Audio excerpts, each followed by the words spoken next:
welcome to Imperial Advisor 32. It's still middle of heat wave here. I don't know if it's as bad for you guys in Berlin, Limerick, and Dublin. No, Andy shaking his head. No, I installed not air in Berlin. conditioner in my room. Right, so no Baz this week, unfortunately. I don't know what his thing was this week. Is it more exams, or is that all done? He said class, so Sick class. Yeah, Oh, just class keeps rolling on. Fair enough. Cool. So, yeah, a few bits and bobs of news just to cover before we dive into the fires within. Get burnt. First up, Andy's loving that link. This beautiful segue. Yeah, so first off, we had the LA Kotai over the weekend, Friday and Saturday, I believe. I think sort of the talking point really was attendance again, unfortunately. 21 players. Let me just bring up the thing. I mean, from all reports, it was behind a £100 anime Kotai. Which obviously had a big effect. I saw someone also saying it was incredibly hot and required queuing for extensive periods of time in the sun in LA, which I'm sure is be good fun. Any thoughts on I guess the turnout? I mean, I think that's kind of the headline from this. Owen? I think it's a bold move to effectively make Kodai's DLC content, where you have to paywall into the convention and then paywall into the Kodai. You know, so I mean that's brave. Like I think they've said themselves that it was a choice designed to raise the profile of the game by putting it in place with Kodais where people who wouldn't traditionally know about it see it and say, oh, that looks cool or that looks interesting. And it's an experiment, and it was an experiment that worked to a certain extent in Europe because they ran at a lot of conventions actually, and it was fine because the whole cost got folded in together. Whereas in America, there's been different drives on it, and the cost has ended up being a lot higher. Because I think like the most expensive Kodai in Europe was around 50, 60, unless like the UK Games Expo might have been a bit more. I don't know how much that one cost, but most of them are around 50, 60. Whereas the States, you're looking at 180 for the full package for some of them. So that's a huge difference. And that's before you start factoring in hotels and stuff as well, which certainly in some locations can be a big thing. Listen.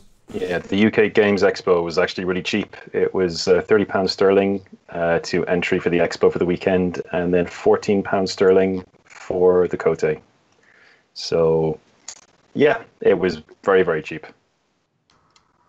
So we can have a quick look at the results, possibly. If the browser works. It's not. Okay. So there was 4 crab, 4 crane, 4 dragon, 4 lion, 1 phoenix, 3 scorpion, 1 unicorn who so that was sort of numbers. The unicorn got 2 wins, which was just enough to make Hadamoto. But then, to his credit, Robert Jordan then actually beat Edward Kim, the number 1 seed dragon, who, by all reports, was very good and was quite a good netrunner player. And then it came down to a crab final, which Riley White won. So well done to Riley White. I mean, is there much we can take from the results? A 21-player event could be incredibly competitive, very tight, or it could be not. It's difficult to say. I don't want to denigrate anyone there. I know 1 or 2 of the people who were at it. They're good players, so yeah, it could have been very, very competitive, or it could have been pretty random. Like, it's the size of a reasonable store event. So, you know, what can you say, unfortunately? I mean, that's just the effect of the paywall. No slander on the people there, but, you know, you just don't know, you know? No Phoenix had a moto as well. Yeah, Phoenix Bird. Phoenix. Okay, so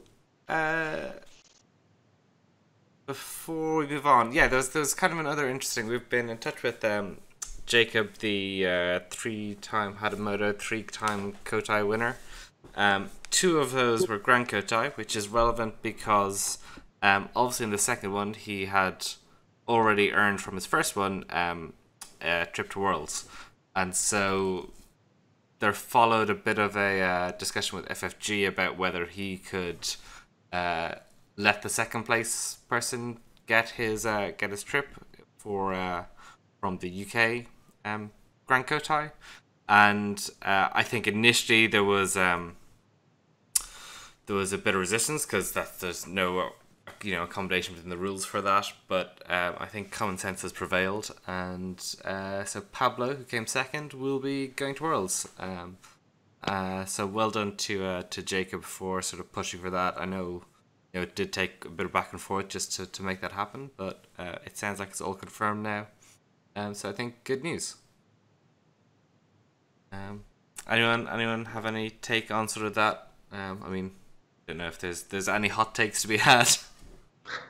No, it's a sign of a real L5R player. Like in the old school L5R, this would have been a thing that people would have fought for, and people would have really, really encouraged, to try and hand something down from the first to the second place. It's nice that FFG. It's nice that FFG actually did change did create the precedent here. It's unusual or not in their character, I would say, to normally do that. So I'm glad they saw reason in this one and decided to help out Pablo. Yeah. Justin, were you going to say something? No. Pretty much the same thing. Just mainly fair play to FFG for making sure another really good player gets to go to Worlds. So. Excellent. And so also had some of the UKTC guys got in touch with us. Who mentioned their tournament that they're running in a few weeks' time, which is the team championship, and they sent us through some of the promos they're using. They've made these sort of awesome sort of chibi champion bits of artwork that are going to be promos, and I can pull them up on stream. No, make the stream. It's what happens when I'm in a rush.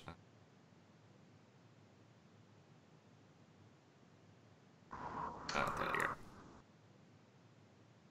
You guys seen these? There were some of them were in the inbox. I know Baz was in touch with Barry. Yeah, I've seen 3 of them at least. I haven't seen. Apparently, Yoritomo's in there as well. So. Yeah, I think he sent us through directly his favorites, which were Yakuni, which is now up, and also he really liked Totori, which is also awesome. I mean, they're really nice, and I think actually if you go to their Facebook page, they have the full set is sort of previewed there. All right.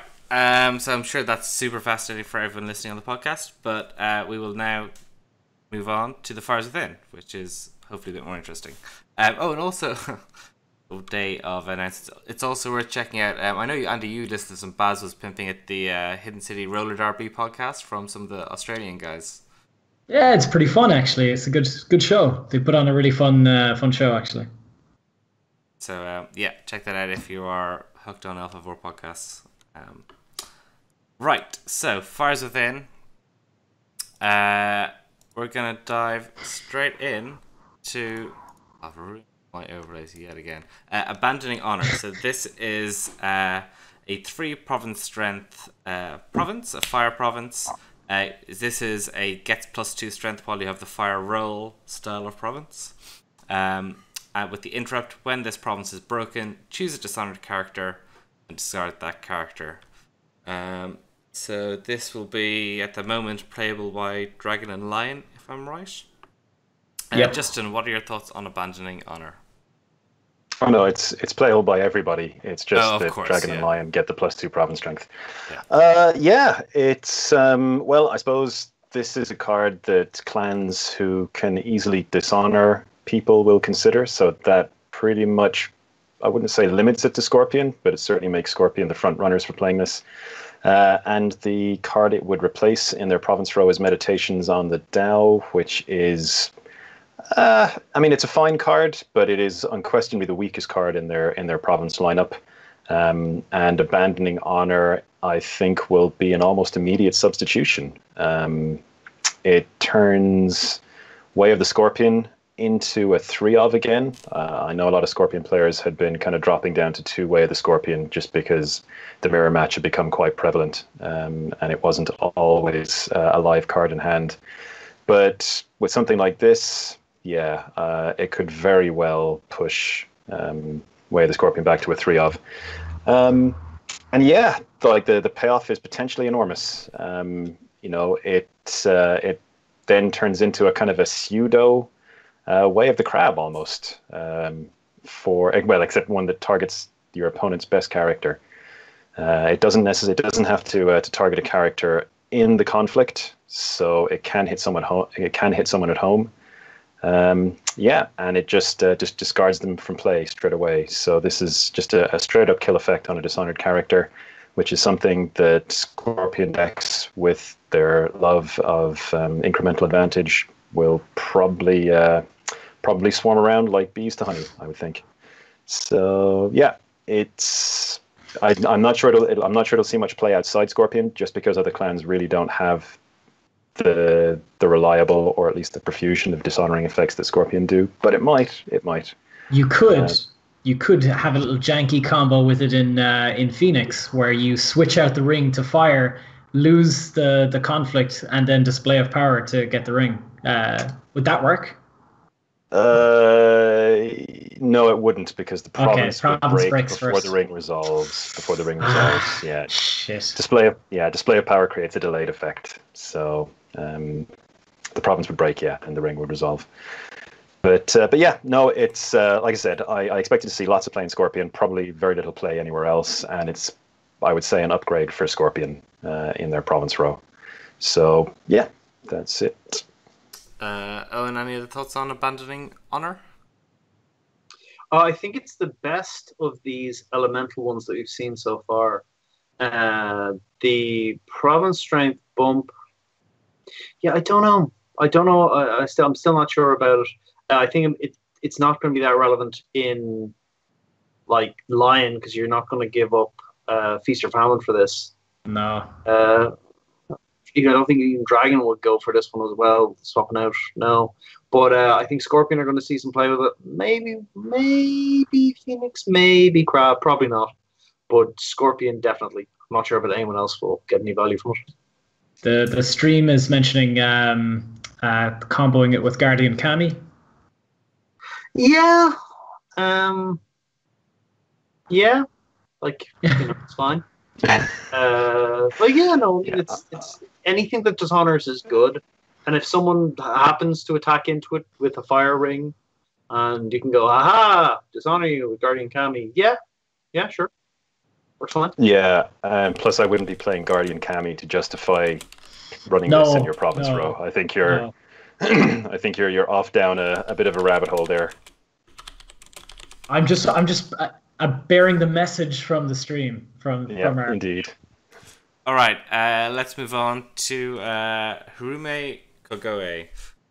So we have a unique Crab Clan character, 2 fate for a 2 military, 1 politics, 1 glory, Bushi Scout with sincerity. Reaction: after the draw phase begins, if you have lower honor than an opponent, look at the top 3 cards of your conflict deck and put them back in any order. Owen, what are your thoughts on Kogoe?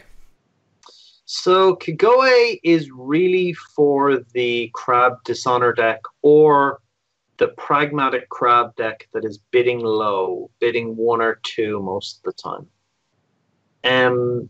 She's very interesting. In the 2-cost slot, she's kind of competing with Shrewd Yasuki and Vanguard Warrior. So those are actually 2 difficult people to compete with. But she's unique, which gives some protections in the current environment, and she also has sincerity, so when she leaves play, you get to draw a card. The other thing about her is she's at her best when you're drawing 1. If you're up against about half the clans in the field, and they start in a higher honor than you, Kogoe, you basically go to your bid phase, you go Kogoe, you look at the top 3 cards of your deck, you rearrange them, and then you'll go okay. Now, what do I need to draw out of these 3 cards? Do I need to draw any of these cards? Okay, I don't need to draw the top one. Grand, I can bin one as normal.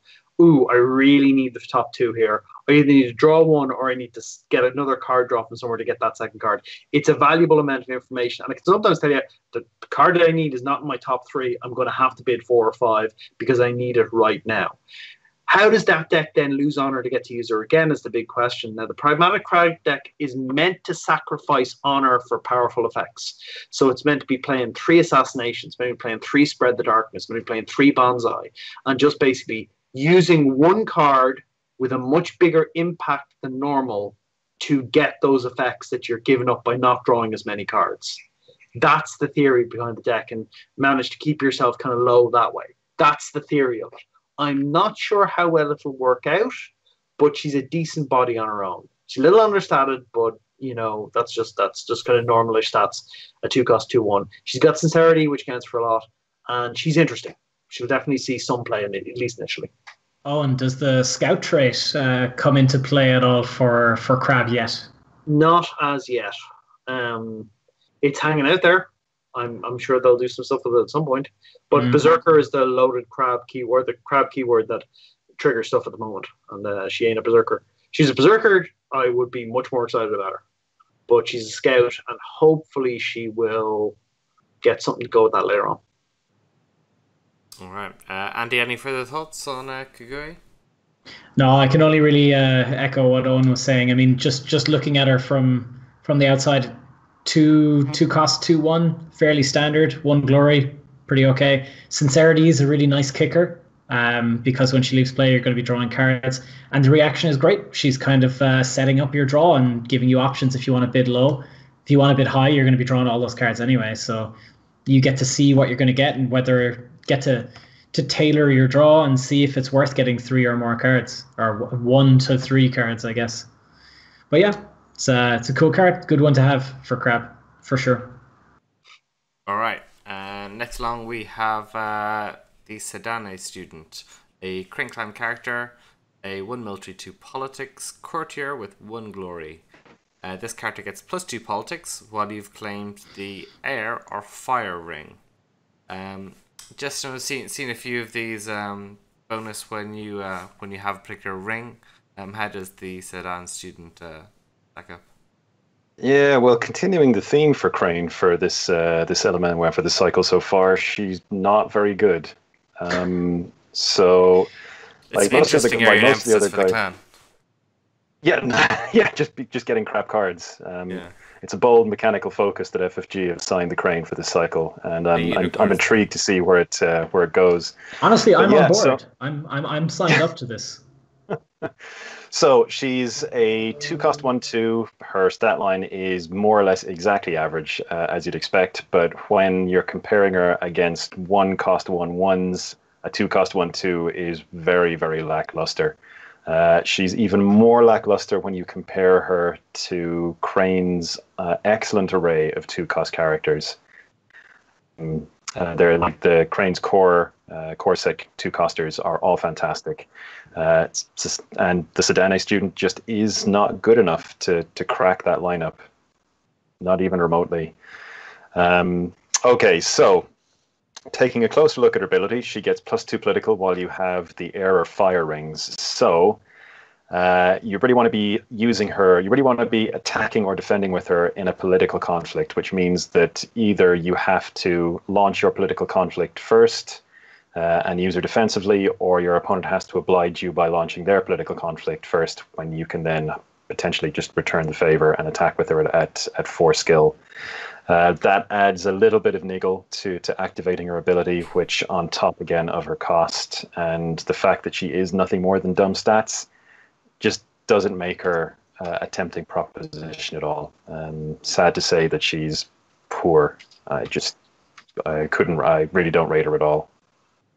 Okay. Any dissenting opinions of that? No. All right.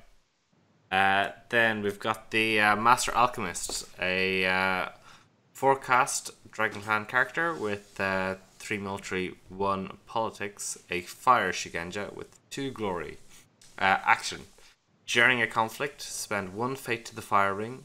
choose a character, honor or dishonor that character. Pretty powerful ability. Obviously, a little bit understated at that cost. Owen, what are your thoughts on Master Alchemist? Yeah, definitely understated, but understated because, hey, that action's always relevant.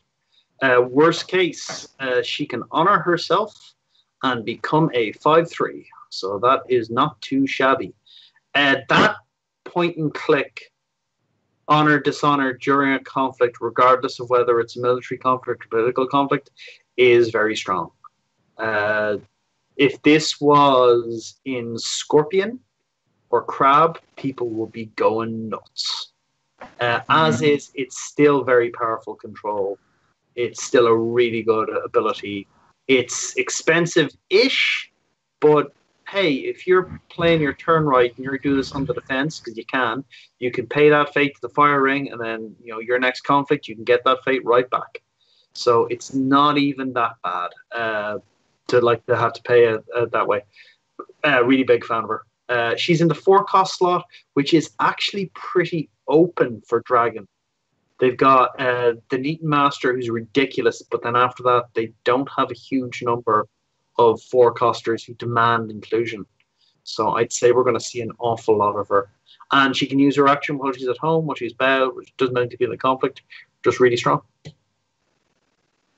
Andy, any thoughts on Master Alchemist and how we might see her being used in decks? Yeah, I think this is a conflict for me a character for me that just is probably going to stay at home quite a lot, used with a lot of ring manipulation. The Dragon have a lot of ways of manipulating fate that's on rings. Got to be careful when using her, I think, because you're investing that one fate to try and get it back again. So you're not going to be throwing that away to a fire ring you can't contest, or that your opponent is probably going to get a chance to contest. You're probably going to be contesting it as you use it in the best case scenario. And I think, yeah, she's just generally, like Owen said, it's point and click. It's not, there's no restriction on this one, and it's quite nice. Yeah, good ability, good strong ability. Stats, a little underwhelming. That's the only real downside, I think, for this one. You're paying a little bit too much, maybe a little bit too much for her. But then at 3, she'd just be really, really good. She'd just be maybe too good at 3 cost. Okay. Next along, we have the Wrath of the Kami, a Dragon Clan holding with +1 Province Strength. It's a shrine with limit 1 per deck, so it's also unique. Action during the conflict at this province, lose 1 honor. This province gets +1 strength until the end of the conflict, unlimited. Justin, what are your thoughts on this? Kind of an interesting card. It is. I guess it is. I don't think it's necessarily all that good. I mean, it's one of those cards where you look at it and you think situationally this could be amazing. I think in generally it's going to turn out to be pretty bad for the most part. It's Dragon's unique 1 per deck holdings, so it's in the same company as Karada District and Kanjo District. And on that basis alone, I mean, obviously that's an unfair comparison because those are 2 of the most busted cards in the game. But Wrath of the Kami isn't even in the same conversation.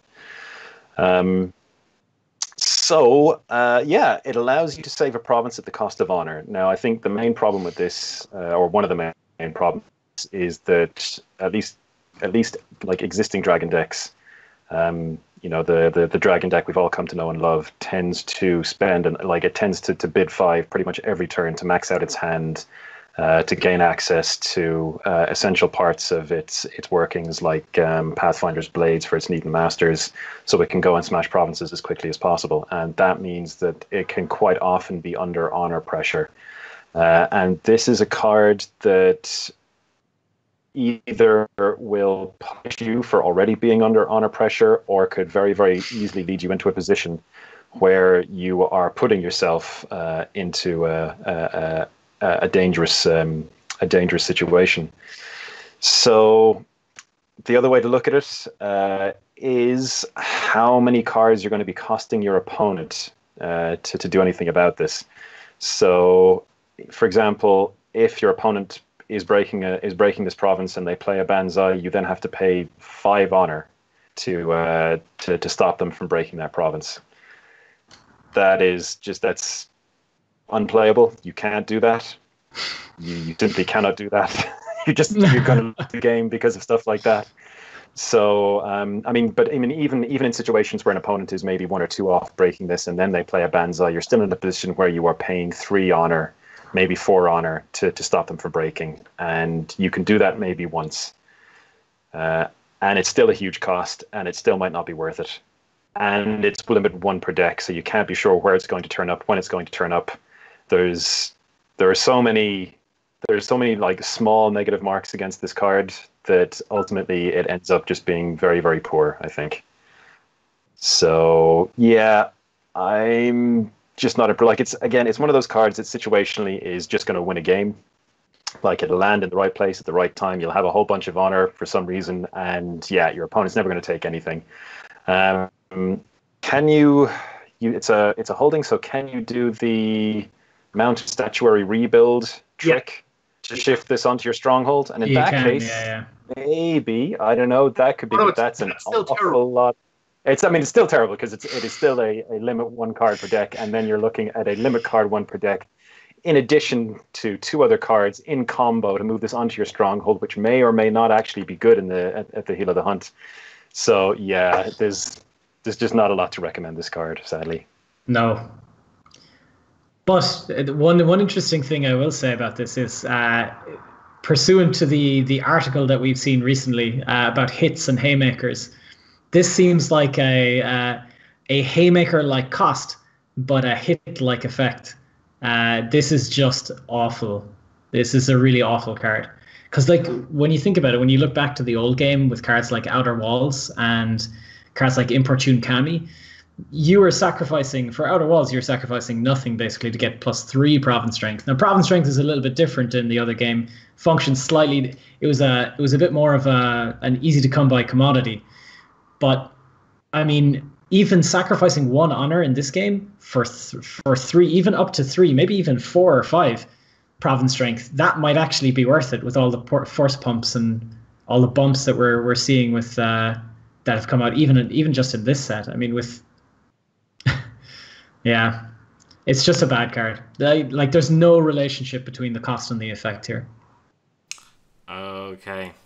So then we've got Ikuma Ikehata, who is a Lion Clan character who's unique. 3 cost, 1 military, 2 politics, 2 glory, courtier, covert.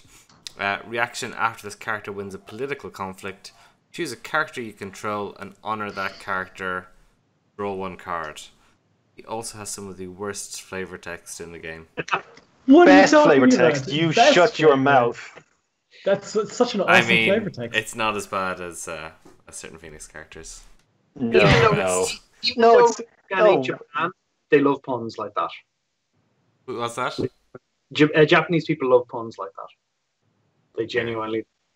One of the interesting things about this guy is they actually created him in the setting so that they could have a lion kind of poet who made terrible puns, so they could stick those puns on different cards' flavor text. And then they decided to make him a card. That's kind of awesome. He's on Ageless Crone. He's on that's right. A Kraken Wise. So yeah, and he's great. Yeah. Thoughts on the cards? Is he going to see play? Ooh, he's in the 3 cost slot, which is super competitive for Lion. He's up against the Lion's Part Brawler. He's up against the Spirit Caller, but he's got a crappy stat line. However, he's covert, which means, and he's really good at winning politics conflicts as a result. So, and if he does win a politics conflict, you choose a character you control, honor that character, and draw a card. We were talking about how good the effect on the dragon was. This isn't as flexible. It isn't as point and click. Can't dishonor anybody. But hey, you get to honor someone and draw a card. In worst case, he can honor himself after winning. And so next turn, you've got a 3/4 who's also covert. So he's good. He's got a strong reaction. He's unique, which is important as well. I think he will definitely see play.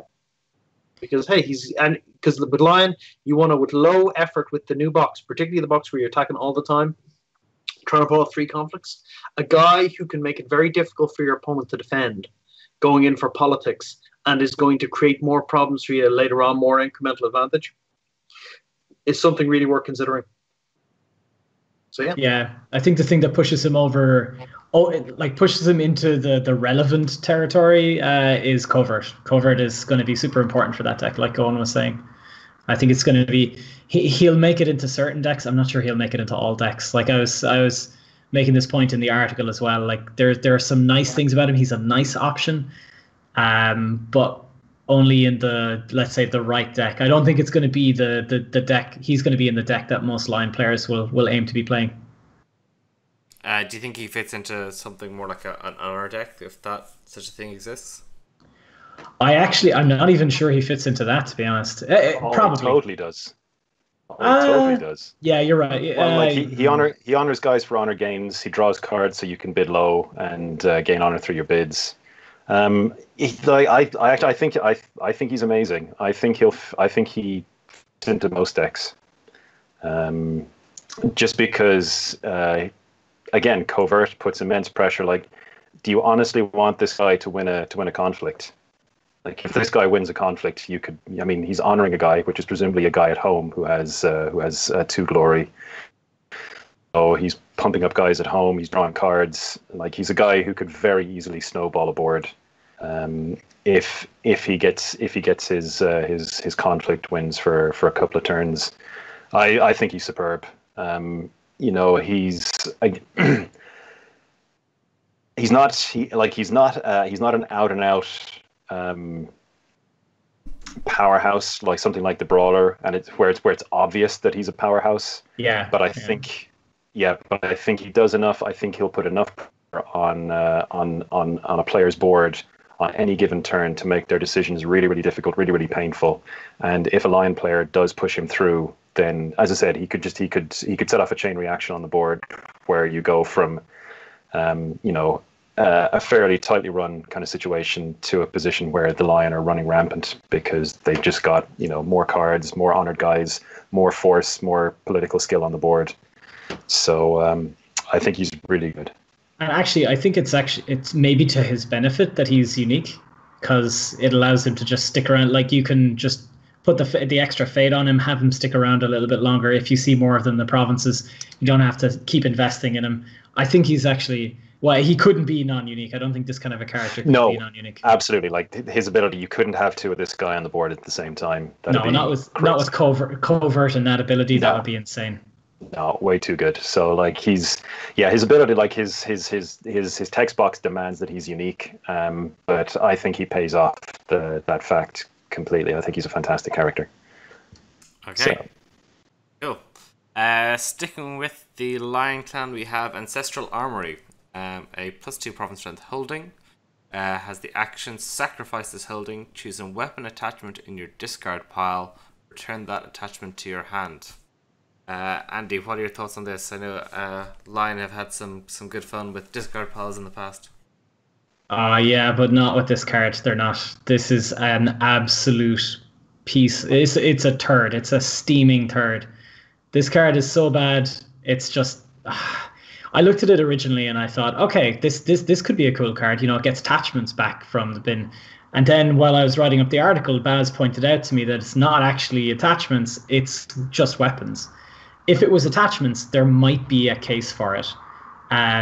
Might be a case for it not being absolutely appalling.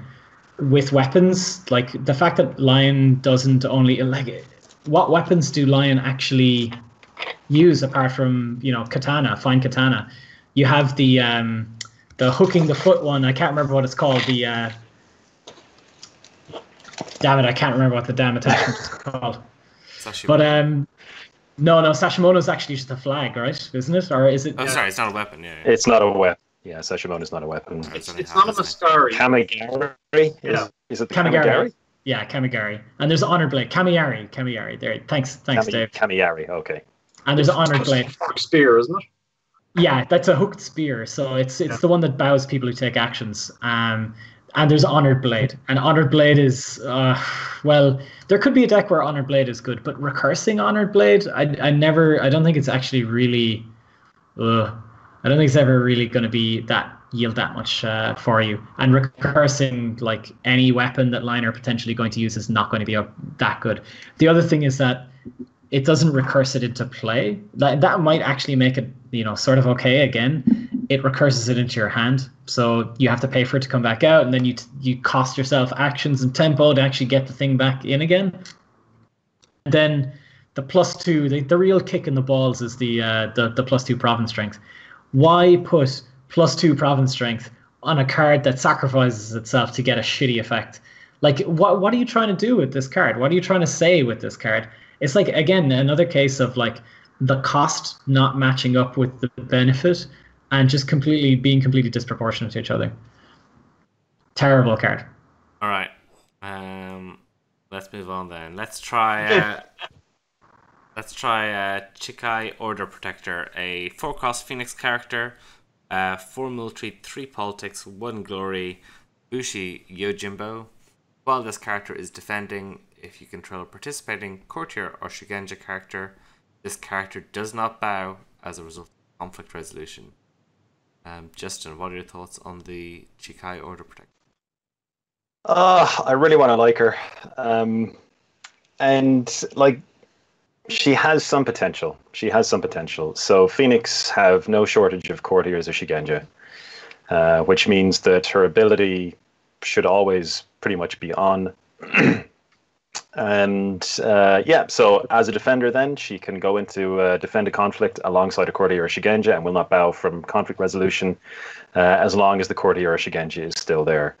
So she's just she's a stat block. So she goes into a defensive deck straight away. So the deck she would seem to go into is Defensive Dishonor, where she will force an opponent to have to play cards constantly to try and break provinces or to win conflicts, which plays into the general game plan of locking down their hand, gaining knowledge, and just outplaying them on the board. And yeah, she's kind of perfectly fine at that. But I mean, there are some problems with her ability. If your opponent gets rid of the courtier or Shugenja in the conflict, you could be in for a world of hurt.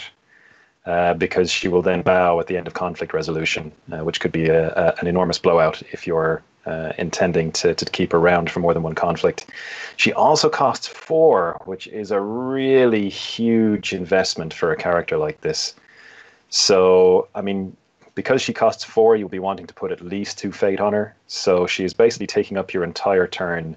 And then she functions as a defensive character, but she only functions at her best if you're the second player.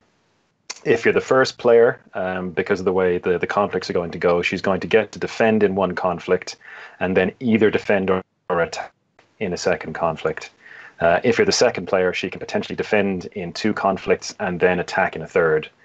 So again, you've got you have an expensive character whose maximum utility depends on depends on who the first player is, which you can't control when she's going to flip necessarily. And again, and on top of that, she's just a 4/3 stat block. She's a Bushi, not a Shugenja, and Phoenix really love their Shugenja. So she offers really very little upside beyond just kind of being there.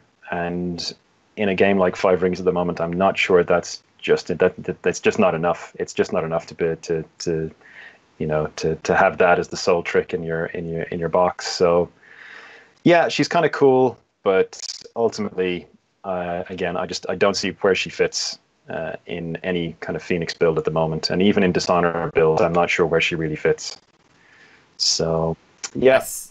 I see a few people sort of saying that in any other clan she'd be right in there, but just in Phoenix the 4-cost slot is kind of pretty crampacked and she doesn't make the grade. Well, I mean that's another thing as well. I mean she's competing against the Prodigy of Waves and the Master of Gisei Toshi, and like those two characters are central to Phoenix success in like the current tournament environment. So she's already up against it. Yeah, it's very hard to see where she fits. If she was 3-cost 3/2, you'd be a lot more excited about her. Oh, thrilled actually at a 3-cost. Phoenix have the only good 3-cost character Phoenix really have is the Ajimbo, maybe the Radiant Orator, but she's very, very deck specific. If she was a 3-cost 3/2, I think she'd see a lot of play. But as a 4-cost 4/3, no. They've got a weird policy, I think, of basically giving everyone the same spread of costs, or more or less throughout the packs. So they're doing another 4-coster for Phoenix, where Phoenix are groaning at the seams of great 4-cost characters. It's a tricky one. Yeah, it seems like a deliberate design kind of philosophy, because I mean, you take a look at like Lion have a surfeit of amazing 3-cost guys. Crane have a surfeit of amazing 2-cost guys. Phoenix just seem to have a surfeit of really good 4-cost guys. Like Scorpion won out and got the amazing surfeit of 1-cost guys. Yeah. Damn Scorpion, they win again. But yeah, there are too many knocks against her. She doesn't offer enough. Like, I mean, in order to get the most out of her, she has to be coming onto a board that's already set up with Shigenja and Courtiers to defend with. And if you're defending with those guys, you're not attacking with them. You know, it's, I don't know. She just doesn't seem to be built for the game as it is at the moment. Okay.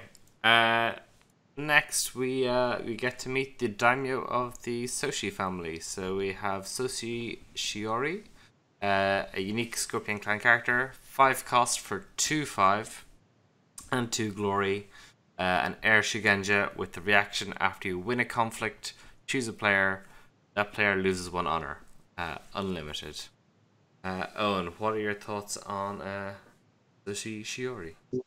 A load of people freaked out when they saw this character. They're going, "Oh my god, you lose 4 honor return to her." If you lose all 4 conflict against the Scorpion Clan player, you losing 4 honor is the least of your problems. You probably lost already. All 4 conflicts. I mean, they've attacked successfully twice and defended successfully twice. You are not having a good turn. Like, she is going to make it worse, but you are super not having a good turn. And after they spent 5 bringing this character into play at some point. Yeah, so she's good. I think she may squeeze out Shoju in some people's decks. The problem is she's not a courtier, and that's an issue for them because they want a nice big set of courtiers so they can always forge edict, so they can always, you know, calling in favors if they need to. Like, they don't need a courtier for that, but they want a nice set of people they can happily dishonor, ideally 0 glory, cheap people who are just going to go away and it's fine. Whereas you don't want to dishonor her, you want to honor her if you can. She's great though, because she just puts that extra little bit of pressure on you. Shoju is a big, mad, province-taking machine. She's much more of a control piece. And I know a bunch of Scorpion players have been looking for a clock. On one hand, she's a much more expensive blackmail artist, but she's a lot more flexible, and she basically can trigger multiple times in a turn. And that's just, it's a headache for your opponent. Blackmail artist is a headache. She's much bigger headache, but she's a much more expensive headache. I think she'll see play. I think she'll squeeze out Shoju in the decks which are looking to play Dishonor, whereas Shoju will stay in the decks that are looking to play Conquest to crack provinces. Yeah. Andy, any thoughts on Shiori? Yeah, I think the comparison between her and Shoju is sort of a good one, but for me there's a little bit extra to it. It's like Shoju is going to help you win a conflict. She's going to help you win a game. Like straight up, just flat out end a game. Shoju's, there's still a matter of actually, you know, finishing off after a conflict, maybe unless it's the last conflict of the game, but she's just going to end it flat out. If you win 1-2 conflicts, if you're claiming an air ring in a turn, if you have a successful defense, maybe she makes every action in the game just that much more important because she is just going to close it out completely. Yeah, scary card. Very scary card. Mm-hmm. All right, and I was listening too intently there, and I forgot to get the next card ready. Next up, we have Battle Maiden Recruit. So, Battlemane Recruit is a 0 cost 0/0 unicorn character. A Bushi Battle Maiden Cavalry with 0 glory, who gets +2 if you have claimed the Water or Void Ring. So we've seen quite a lot of variety of these bonus when you have a ring cards. This one's kind of really pushing the extreme of that mechanic with all zeros across the board. Justin, what do you think? Yeah, I like her a lot. So with unicorns outnumbering the mechanic that we've seen a few hints of, she's great for that because she is another body on the board that costs you no fate. And she's fantastic with cavalry reserves because she's an additional body under cavalry reserves that may add more force for free. So that can't be bad. The 2 rings that she's going for are military and void, which are 2 rings that the conquest decks tend to pursue an awful lot. They're very, very important for conflict decks. So she's keyed into probably the 2 rings you absolutely want to see for unicorn. Yeah, I think she's fantastic. I mean, I'm not sure. Yeah, does she see play is the question. And she may well. We're at a stage now in there are enough cards where you have to assess the impact of a card slot against the impact of all other possible card slots, as well as just the raw power of the card. So she may have some difficulties in breaking through, but at the same time, she's a fantastic option to have because if she's good, she's very, very good. So thumbs up for me for her anyway. Oh, and you're looking chin-strokingly thoughtful there. I think about Eager Scout a bit, and I think she's good. I think she'll definitely see play because of the Cavalry Reserve synergy. The difficult part sometimes is actually having the action to make a free character, because it often costs you a fate. And a lot of the time you're looking for incremental economic advantage, and giving up that pass to basically make someone who's free, who doesn't do anything immediately, is tricky. I think she's really good. I think she'll definitely see play, but I think that one, especially given they have a mini focus on passing first, that one is going to annoy people. But like worst case, you discard her and just bring her back into play with Cavalry Reserves. Though to do that, you need to stack up with some other actions you want people to negate, because the satisfaction in the world is when someone goes Cavalry Reserves and they just go, no, Forged Edict, and you're sad inside. So yeah. Yeah. Okay, sticking at Eoin, then we've got Wicked Tetsubo, moving over to the conflict side of the pack, and this is a 2-cost attachment with +1/+1. It's a weapon which attaches to a berserker character. It's also restricted, and the action is during a conflict in which the attached character is attacking, choose a defending character and select either military or politics. Set that character's selected skill to 0 until the end of the conflict. What are your thoughts on Wicked Tetsubo? It's very expensive. 2 fate is a lot for an attachment. It also only attaches to berserker characters, currently 3 of which only have a military skill. They have zip politics. Crisis Breaker is the only berserker that has both a military and a politics value, so you're really only getting +1 out of this most of the time. However, the action's really strong. Now, some people have been arguing, hey, you're winning earlier with Berserker. This allows you to go over with a Berserker on their own, and your opponent is probably going to be unable to stop you, is probably going to be unable to stop you breaking the province. You can go in with basically a Crisis Breaker with one of these in either military or politics, probably military, and if they super block, Crisis Breaker pulls the Berserker in, you blank one of their guys, and yeah, you're just, wow, you're in trouble. I think it's worth it. The lack of Berserkers, and particularly the lack of cheap Berserkers, is a bit of an annoyance. We have 4 3-cost Berserkers, and currently you will be hard pressed to pay more than 2 of them in the deck. Seal of the Crab gives out Berserker, so that is another option, and may see some play with this, but it's tricky. I like it a lot. I think it will see play. I think if we start to see some 1 and 2 cost berserkers, it's going to be really, really good. But I'm still going to try it out because I think it's a really strong effect. That set means no bonuses, no raising your stat, no bonsai, no nothing. You're 0, man. That's it. So that is to be respected. It has to be attacking. That's the only thing about it is. So this is for going over and smashing your opponent's provinces. So it's a good card from that point of view. But it is slightly tricky to use, and it is expensive at 2 fate. You'll be super sad when this gets let go or discarded with calling in favors. All right. Baz in chat thinks that we need more political berserkers. The hidden crab gem of the Imperial Courts. Going over and whacking people around the head. Okay, we've got Icon of Favor next. A Crane Clan attachment. +0/+0 4/0.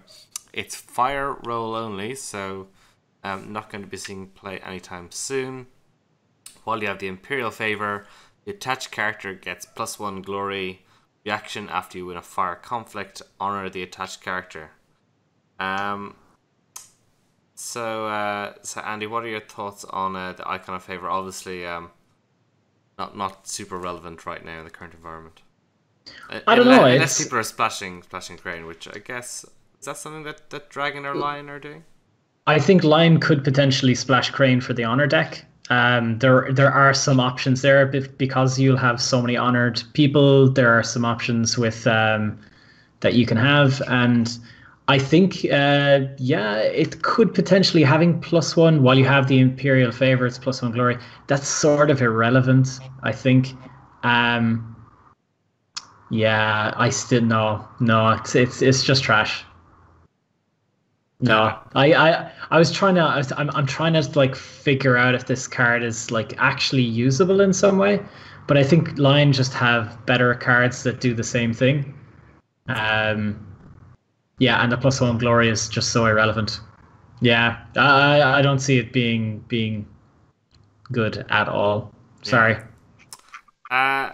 Just we have seen that glory bonuses are quite a rare thing in the game. Does that give this card anything unique? Still rare even on this card. yeah, absolutely. No, I think Favor of the Kami was the only other one, which was a 0 cost 0/0 Phoenix attachment that gave you +1 glory. I mean, Icon of Favor is obviously almost infinitely better than Favor of the Kami. Fire roll locked. I mean, this is starting to become kind of annoying. Actually, the roll locking thing is just becoming more and more exasperating as we go along. I don't see any reason why this would be fire roll locked. It doesn't do anything excessive by any means. Again, like the +1 glory is fine. I think the whole idea is that you go over, you win your fire conflict, you get honored, you have +1 glory, so your glory is even higher.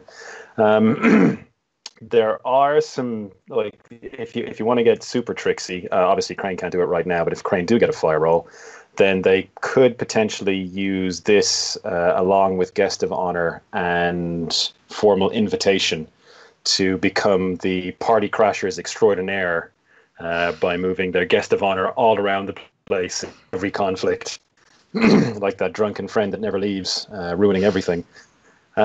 But yeah, it's a lot of hoops to jump through. You have to have the favor. You have to win a fire conflict.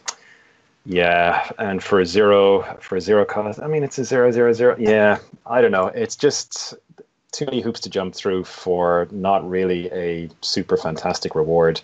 Like Phoenix's Magnificent Kimono is probably better than this, and that card sees no play whatsoever, or shouldn't. So yeah, I think you have to relegate Icon of Favor to the same kind of boat. It's just a card that's not going to see play, even without the roll, it wouldn't be good enough. So. And why 2 influence cost? Like, do they think this card has some sort of relevance to the game? There could be. I mean, there are potentially glory. There are some potential glory combos. Maybe I don't know what they are right now, but maybe they could exist in the future. But glory is one of the more balanced mechanics that they've come up with, because it's a double-edged sword. It's as much a benefit as it is a hindrance. It's far more of a hindrance than it is a benefit. Let me tell you. Yeah. Yeah. Unfortunately, Yeah, it's just not a good card. Crane, get the shaft again. Okay, well, let's see if we can add some insult to injury with another Crane card called Insult to Injury. It's Wow. Oh, wow. How relevant. The trajectory with the Crane cards here is straight down. Yeah. These are not, there's no hidden depths here. No, one of the worst cards ever made. This is a 0-cost event with 1 influence. Reaction after a duelist character you control wins a duel. Dishonor the losing character. It has excellent artwork and flavor text, so it's got that going for it. Honest to God, it has 10 out of 10 trolling title. That is the best title for one of the shittest cards in a cycle of shit cards for Crane. It's perfect. It's an 11 out of 10 instantly. So best Crane card in the entire set just because of that. Oh God. It's so bad. Could if dueling and Judas got were more prevalent, would this get better? No. I mean, potentially. I mean, if would it get playable? I suppose. If there were if a deck could field a whole bunch of duelists, like 20 duelists, or possibly more, then and there were a number of good duels, and there aren't. And this somehow synergized with the win condition of a dueling deck. Which we don't know, but it's probably something to do with either honor or dishonor. So I mean, in that respect, it kind of does. Well, it would have in that case it would have to be dishonor, not honor, because dishonor dishonors people. So then it would be like if all those conditions were fulfilled, it would be a much worse Way of the Scorpion. And Way of the Scorpion is admittedly an incredible card, an amazing card.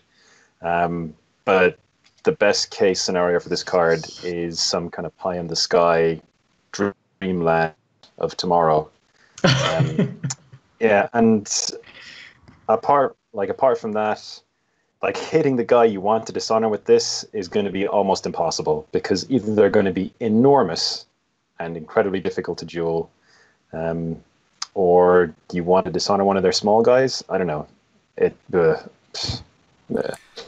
see. Crane Hadamoto Ken is wondering when his Hadamoto title expires, so he can know when to jump clan. You can do it anytime, Ken. Anytime. You just have to just play a different clan. All right, let's move on to. I just want to say one thing really briefly about this card. Mm-hmm. They've got a habit of producing support cards for something that isn't working yet. So I think that's one of the issues of that one. There's not enough duelists for this card. There's not enough duels for this card. It's terribly weak, and it's support for something that doesn't exist yet. I don't know why they're doing all this. We'll print the support effect, and now we'll print this. I'm not sure there aren't enough duels for this card. I think there are. I think Crane have access to the most duels in the game, and I think there are enough duels possibly for the card. I don't think dueling does enough in general, and I don't think there aren't enough I don't think there are enough duelists. There's not enough duelists. There's like two, 3 Crane duelists, and then some unique dragon. So just no. Just no. Right. Next up, we've got Smoke. It's a Dragon Clan 1-cost attachment with +1 military, +0 politics. It's a fire spell. While the attached character is participating in a conflict, bow and sacrifice this attachment. Till the end of the conflict, each non-unique participating character gets -2 military. Andy, what are your thoughts on Smoke? Any sort of blanket effect always raises an eyebrow. So this is going to be something that's potentially very, very interesting. It has to be in the conflict, so you got to bow and sacrifice it. So if that's relevant for spells, I'm not sure it really ever is.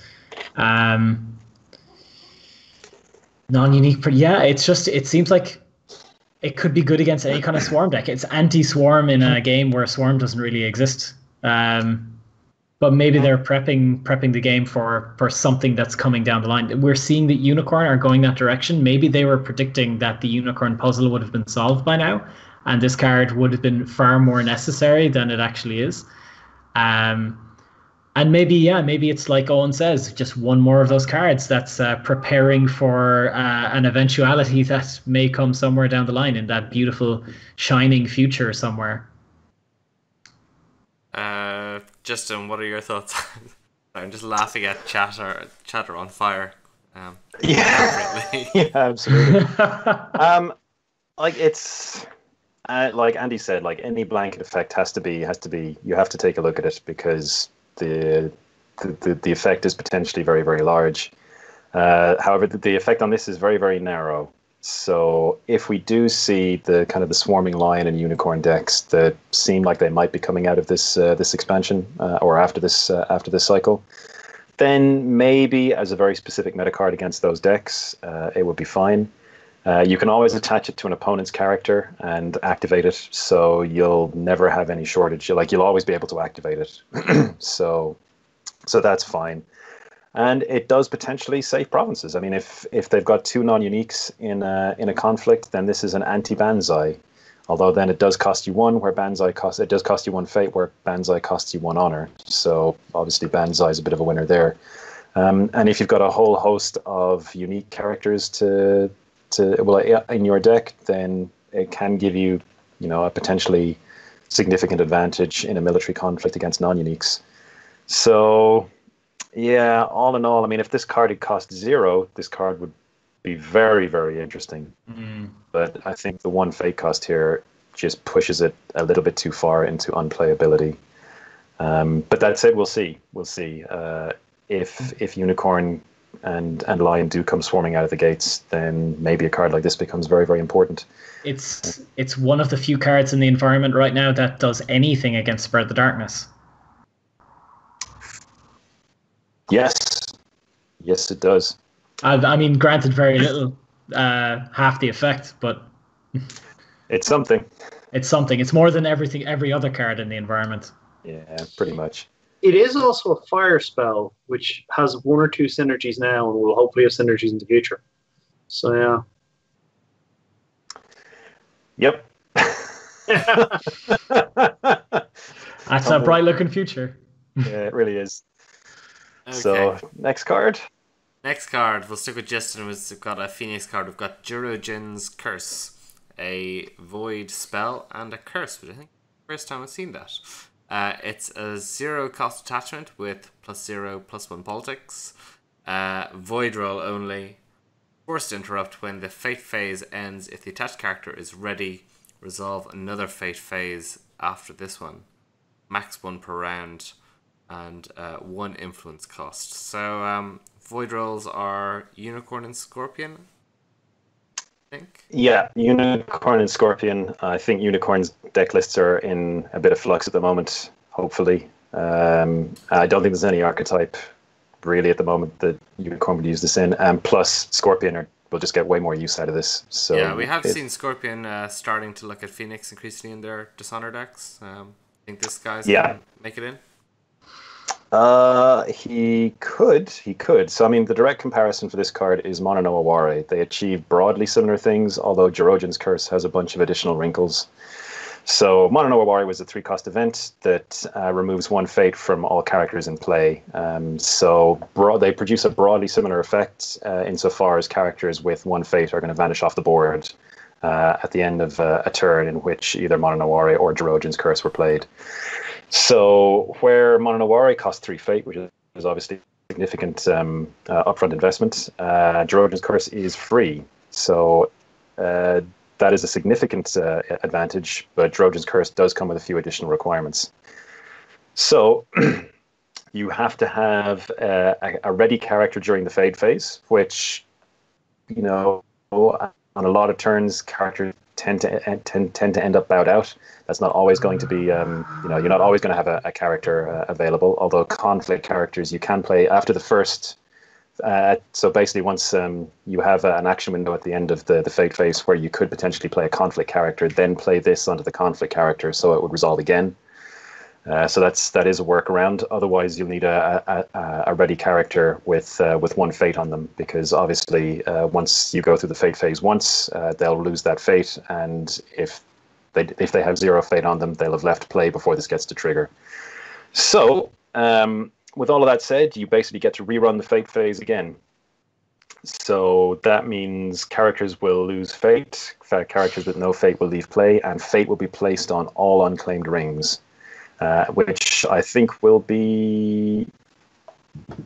Yeah, you'll be putting fate on all the unclaimed rings. So yeah, so that'll pile up some fate. That could make a difference, especially if you're the first player on the following turn, when you'll obviously get the first conflict, and you can potentially make the most out of the accumulated fate. You can also attach this to another player's character if they have a standing character, which makes leaving characters standing to contest the Imperial favor a bit of a risk with this around. So yeah, this is a super powerful card. Like I said, it's more or less repeats the effect of Mono no Waware, but the fact that it doesn't cost 3 fate is a really big difference maker here. Really big, because you can't necessarily see this coming. It's just harder to play around. It is an attachment, so it is susceptible to attachment destruction. It is susceptible to characters being bowed potentially as well to turn it off. If Lion or Crane ever get a void roll, they potentially have characters that will never leave play. So they've got the Doji Shizue and the what's the other one? What's the Lion one called? I've no idea. Me at the moment. It's sorry? the two. It's the one cost 1/1. 2 cost 1. Yeah. So is it 2 cost 1/1? Yeah. My bad. Yeah. So potentially, if Lion or Crane ever got if Lion or Crane ever got a void roll, then they could potentially put Jerogen's Curse on a character, and that character would never leave play, so Jerogen's Curse would trigger every single turn. And you could put 3 of them on that character. It'll only max 1 per round will go off. Oh, only one. Oh, wait. Yeah. Oh, I thought it was only that card could trigger once per round. No, it's max 1 per round from the card title. So that's unfortunate. No, that's super fortunate. What are you talking about, Andy? Good God. So potentially you could have this going off every single turn. So this card is kind of crazy. It's very niggly, so it may not always go off, but when it does, it's going to have a big effect. And yeah, it may not be as hard to set up as it looks. So I would expect this to see play potentially quite a lot out of Scorpion, as if their control decks needed any more help. So yeah, super powerful card. Be prepared to get really angry at this a lot, I would say. Okay. Next up, we have a Scorpion card, which is a called Infiltrator. It's a 1-cost attachment, +0/+1. It's a follower. Play only if the bid on your honor dial is higher than an opponent's. Action: during a conflict, look at the top card of an opponent's conflict deck. Either immediately play that card as if it were your hand, or discard it. It has 2 influence cost. Owen, what are your thoughts on Infiltrator? So people get really excited about the idea of looking at the top card of your opponent's deck and then playing it. In reality, I'm not sure it does a massive amount. I think the card I kind of compare this one to is Pillow Book. And Pillow Book has not set the world on fire. This one costs more than Pillow Book, has a play restriction, and you get to check what your opponent has, and yep, can't play that, or yep, that's not useful, or yep, that works against the synergies of my deck. Oh, a Berserker only attachment. Well, I guess I'll discard it. Yeah, I mean, people are kind of thinking, is this part of the mill strategy? The mill strategy will require so much help to work and won't do that much. It's an interesting idea. I think it's kind of fun to look at the top card of your opponent's deck, but you have to have that higher bid in the honor dial. And yeah, it's not the level of payoff sufficient for me. The fact that you have to pay for their card, they're going to have less synergy. Yeah, no, not a big fan. Not a big fan at all. Okay, anything else to be said about Infiltrator? No. Is it the first follower in the game? No, we've had Watch Commander from Crab. Okay. Okay. Moving on, we have a creature, a unicorn creature, a Shiksha Scout. Say that 10 times. 2 cost with +2/+2, 1 glory. While this character is participating in a conflict, you are considered to control an additional character in this conflict with 2 influence cost. So we've alluded to the unicorn outnumbering sorts of mechanics. What are your thoughts, Justin, on the Shiksha Scout? Yeah, it's fine. It's a 2/2 conflict character for 2 with 1 glory. That's not too bad at all. We've got the scout and creature keywords, which do nothing whatsoever, and it's considered. Yeah, you're considered to control an additional character, so it works for outnumbering. So again, we're seeing the unicorn mechanical theme come through. So yeah, it's just it's a card that is completely 100% oriented around the outnumbering mechanic, and it's going to live or die based on that. Basically, if the outnumbering mechanic is good and rewarding for unicorn players, this will absolutely see play. If it's not, then this probably won't. Apart from that, it's a mediocrely statted conflict character with not much else to recommend it. So yeah, it just comes down entirely as to whether outnumbering is good for unicorn or not, and that's its niche. That's what it's going to do. Owen, any other thoughts on this scout? If someone's like, effectively you can play this person down. If someone goes, okay, you're going on 3, I'll defend with 4. You can play this one down, suddenly you've got 5. So if the outnumbering is crucial, yes, we'll see some play. If the outnumbering is less crucial, probably not. The 2 cost conflict characters are not as good as the 1 cost conflict characters. But our stats aren't bad, so yeah, possibly. If outnumbering is valuable enough, yes. Otherwise, no. Are you a fan of snake people in general? I don't mind snake people. Great. No.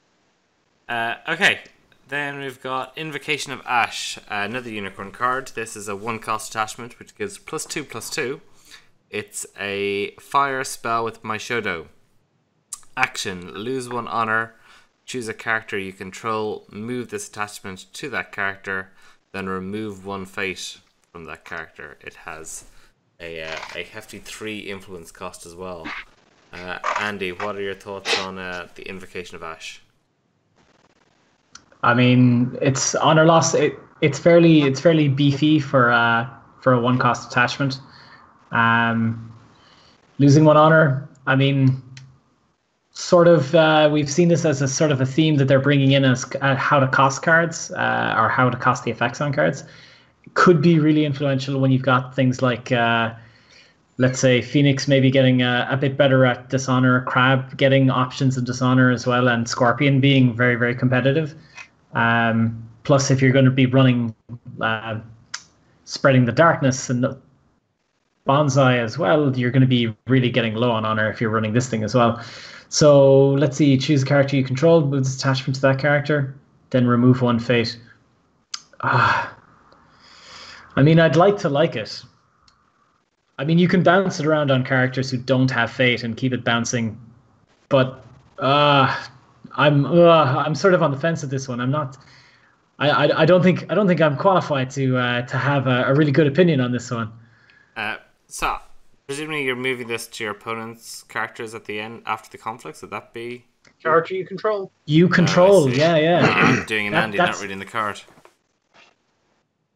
This is a good Shinjo saddle. If the rumored Unicorn Stronghold is true, you get a lot of value out of this card because you can basically pop it around to 2 conflicts, and given that sometimes you can straighten a guy, this could theoretically see 3 conflicts in a turn. So yeah, I'm a big fan. It could see more than that if you've got a giver of gifts on the field. That's like this card is pretty good on its own. If you've got a giver of gifts on the field, then the card becomes amazing.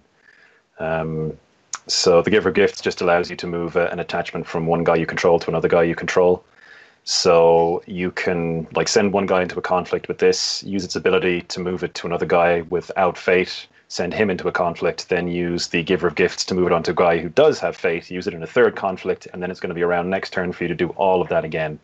So it could be contributing, up to 6 points of skill per turn in conflicts for one fate and the action. Well, one fate, a bit of honor, and the actions on the giver of gifts. So it's super, super good. And let me see what other combos. There's what's the 2-1 they have that unbows? 2-1 for 2 border patrol, border rider. Super great with that, because now it's you've got a 4-3 that unbows. And obviously you've got like Shiatomi encampments and stuff like that. So yeah, this is very, very powerful. Very, very powerful. I think it's a really good card. I think it's a really good card for Unicorn. Okay. Next along we have Breach of Etiquette. So this is a neutral event. It's 0 cost with the action during a political conflict. Until the end of the conflict, each time a player triggers an ability on a non-courtier character, he or she loses 1 honor, maximum 1 per conflict. Owen, what are your thoughts on this? It's kind of the old neutral event cards harks back to the core set in a way. Yeah, I will always look at a 0 cost event, but in this case, I will not look terribly long. It's not terribly good. It is additional honor loss, but the problem with it is that you play it, and then how many this could just sit in your hand doing nothing for most of the game. You could play it and go, okay, is there a relevant action on the board? Okay, is he going to take it first, or am I going first for some reason? Okay, it's super conditional. This, it's not like this is no old Breach of Etiquette. Old Breach of Etiquette was a terrifying card. This is not that. It's so conditional about when it'll trigger, and depending on board state, depending on everything. It's just this card will sit in your hand some games, and you'll just hate it. And there's too many good cards now for you to consider something like this. No, just and also no flavor decks. Come on, guys, give us some examples here. Mm-hmm. This is accepting the gift on the first time. What's up? What's up with that? As Alice says, etiquette's for chumps. Yeah. Okay, and then finally, saving the best in Gordo's opinion, at least, to last, the Mantis Seafarer, a 2-cost character. 2 military, 1 politics, 0 glory, Bushi of the Mantis clan. This is air roll only, with the reaction: after this character wins a conflict, lose 1 honor, gain 1 fate, unlimited. Justin, want to weigh in on the Mantis Seafarer? Yeah, absolutely. Okay, so air roll only. So currently that's Crane. Only Crane can play him. So he's a 2-cost conflict character, 2-1 stats, which is fine, not amazing. But it's okay. It's okay. And his reaction is, after the character wins a conflict, lose 1 honor, gain 1 fate. So he just turns your unused honor into fate that you can use. So if you're contesting, it's he's an efficient character. Like, if you have the honor to spare, then fate is a much more granular resource.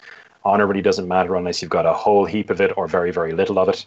So if you're in that happy middle ground, you'll be more than satisfied to turn 1 of your honor into 1 fate, which will be able to achieve an awful lot more in terms of advancing your board state and winning the game for you. If this guy managed to get into 2 conflicts, then he is effectively a 2-1 conflict character for 2 honor. Which is amazing. That would straight up make him one of the best cards in the game. So you still have to pay for him initially to do that, but even so, he's very, very efficient. He repays the winning of multiple conflicts. Yeah, the problem with him is that he's a conflict character, and because of that, he faces very, very stiff competition for his slots. Because a lot of the conflict characters that he will be going against, especially in Crane, are very, very good. So you'll have Steward of Law, for example, will be is basically just a staple because it's a 1/1 for one. You'll have the I've forgotten another card name. Damn it, Dave's gonna have a field day. The -3 for political rival. Boom. The political rival there is almost is also another usually a 3 of as well. And yeah, so the Manta Seafarer has quite a lot of competition for the conflict character slots. Is he good enough to break in those ones? Potentially, maybe. But we're going to have to see if we've seen Kadaka already, who significantly rewards the going for the air ring. So you could have a situation where you have like a deck featuring Kudaka with Manta Seafarers that can generate huge amounts of resources from the air ring potentially. So there could be something there. I mean, admittedly for Crane at the moment, but yeah, like he's not bad. Whether or not he makes it into decks, I really couldn't say. I think he'll be very dependent on just on the metagame and the context of what the deck is trying to do. Cool. Okay. So that wraps up the Fires Within. So I feel in the first packs we had some really kind of powerful cards that were sort of look like they may be meta defining for the next bit of the cycle. It doesn't seem like there's anything standing out to quite the same degree this time around.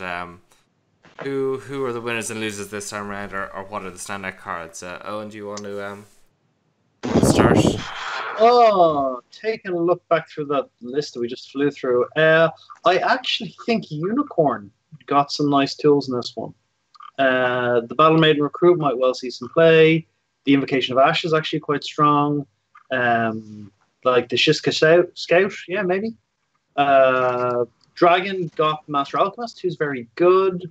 Lion got Akoma Ikehata. So most people got one thing that was kind of usable, apart from Crane. Poor Crane. Yeah, I think Scorpion are the big winners. Yeah. Well, sure. That's what everybody wants to hear. But like the rest of us, I mean, the Infiltrator I'm not too hot on. So it's like I think I've got one good card. I think Abandoning Honor is good. Soshi Shiori is good. Jirogen's Curse could potentially be horrific. Yeah. So I think those are some potentially big tools for Scorpion. Unicorn good. Yeah, Ikehata is really good. So yeah, not a patch on Tainted Lands in terms of power though. No. Yeah, not a bad pack, but not a oh my god pack. No, it's definitely the weakest pack of the cycle so far. Okay, so we're halfway through 6 packs. I had to actually check there. I felt like we were like 4 packs in, but no, just 3. So plenty more to come. And that just leaves us with a Beaver fact. Oh. Yeah, Beaver's olfactory sense is astounding. They can in fact recognize kin through castrum deposits left from anal gland secretions. It's a lot of anal gland chat with the Beaver facts. It's such a central part of their existence. Like everyone's gonna be like, "Oh my god!" That's, anal facts alone. We hit a nerve with Owen there. Sorry, Owen. Yeah, and like they basically can match genetic relationships from it, and like they can actually signal if they encounter a beaver they've never met before, they can tell if they're related. So, yeah, that's cool. Great stuff. All right, so all going well, we'll be back next week for Pack 4, the name of which escapes me, but yeah. Ebb and flow. So our water pack. Just so you got to roll with the punches, the hits and the haymakers, Okay, so it seems like this pack more of a hit than a haymaker, but we'll see what's coming next time around. All right, thanks guys. Thanks for chat. Gave us lots of laughs and lots of constructive criticism. Thanks guys. We'll be back next time. Bye. Bye guys. Bye. Take it easy.